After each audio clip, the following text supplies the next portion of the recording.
Well, is it ever okay to offend someone? I hope so. The answer might surprise you. Studio 5 contributor Julie Hanks brought the subject up on our show a couple weeks ago when she talked about people that are emotionally draining in our lives. We'll talk to Julie a little more about this in just a minute. But first, for context, here is a clip of what she said. You want to really set kind and firm limits with, oh, you know what, I only have 5 minutes to talk to you right now. Or, you know what, we've kind of had this conversation 12 times, and so let's talk about something else. So you want to be loving and compassionate, but also firm with your boundaries. We've talked about that 12 times. I can see that coming across almost offensive to them. Well, that's okay. Boundaries will be offensive sometimes, right? But your job is to protect your own emotional energy, not to make everybody around you happy. Big surprise for some of us. It's okay to kind of have them go, what? Because they're out of line, continuing to try and take your energy. Maybe that's the way of managing them. So, Julie Hanks joining us right now. It is very difficult, though, to set those boundaries and possibly offend people. That makes us feel very uneasy. Do we just have to get over that? It does. We kind of do, actually. We kind of do. We are not responsible for other people's emotions. And it's surprising that, to me as a therapist, that statement was such a big aha for people, because I'm just like, well, yeah, that's just emotional health. But that statement was like, what? It's okay to offend someone? Oh my goodness. But it really is. It's part of taking good care of yourself.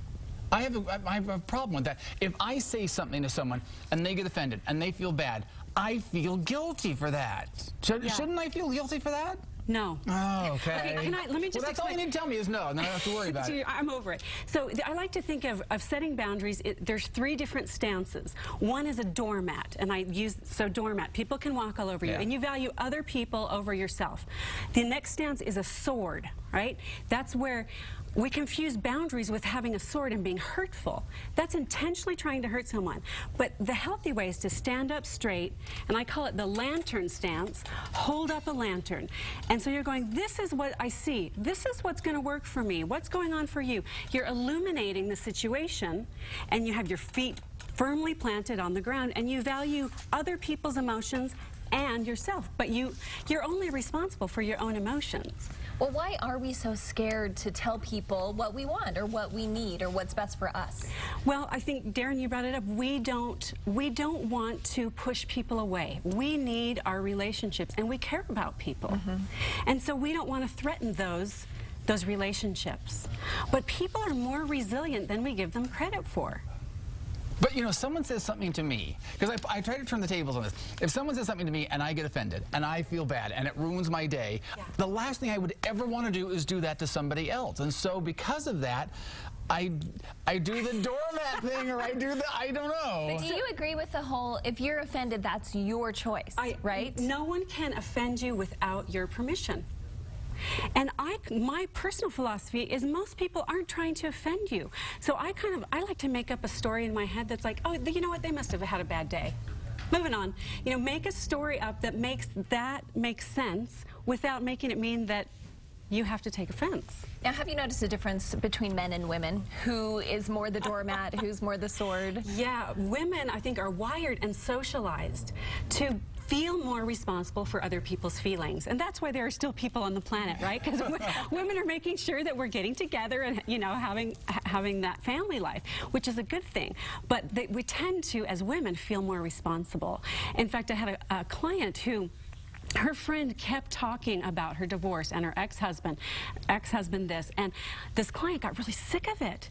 But she didn't know how to say, you know, I'm kind of sick of this. Can we talk about something else? And I helped her to recognize that that's okay. That's protecting her own emotional energy. And you can be supportive and hold up a lantern and say, oh, for me, this isn't, you know, this is kind of draining. Can we talk about something else? I know you need support. Why don't you call Julie Hanks and talk to her, you know? So it's okay to set boundaries, and you want to respect what you need and support your relationships. It's not an either or. But haven't you noticed that some people, I set these boundaries, and I have these boundaries out here, and maybe I've even told people, here are my boundaries. And other people They don't respect They them. don't, yeah, exactly. They're just coming barging on in. And they're called children usually, right? In fact, I had another client who had an adult son living with her, and he wouldn't get a job. And she said, you need to get a job. She set this boundary. You need to get a job and be contributing. And he wouldn't. And so I worked with her on, okay, what's your lantern stance on this? And she actually had to set a deadline and say, you need to start paying me $300 rent by the end of this month, or you'll need to find another place to live. She can't control him getting a job, but she can control who lives in her house, right? Yeah. And he gets to choose whether or not to get a job or find another place to live. Well, it seems like this time of year, it's a perfect time to decide where our boundaries are. You know, whether we're talking about family parties or work parties or whatever. If you could be a fly on the wall in my office the last couple of weeks. I bet. Yeah, the holidays bring out a lot of intense emotions around family relationships. They really do. And you have to set boundaries.